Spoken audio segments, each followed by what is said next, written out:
Hey everybody, Chris Curran here from Fractal Recording, and the question I'm going to answer here is a podcast interactive?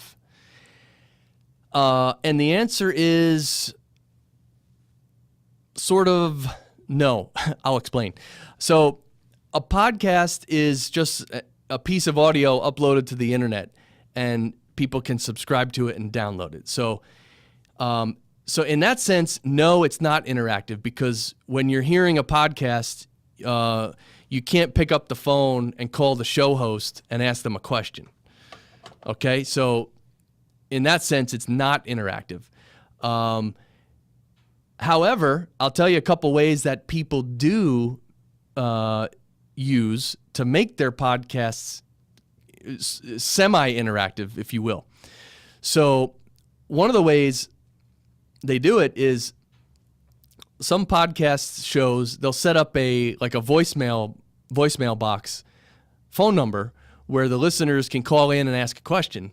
And then during the next podcast show, which may be a week or so later or whenever, the show host can play that voice message on the show and then answer the question. So in a way, that is being interactive, but it's separated by like a week's time. There's a gap in time there.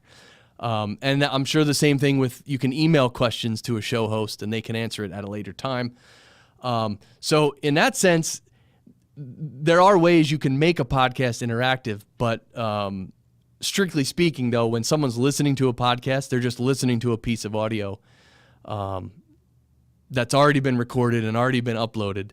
The other thing too is that I guess most podcasts, if they're posted on a website as a post, it's almost like a blog post, but it's a blog post with a little, player where someone can click play and hear the podcast.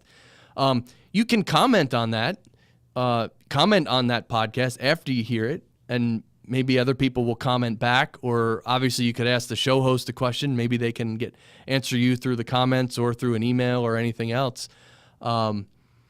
So that's it. I hope that I don't think that's too confusing. I hope it wasn't confusing for you. If you have any other questions about it, feel free to contact me through the Fractal Recording website with any questions. Take care.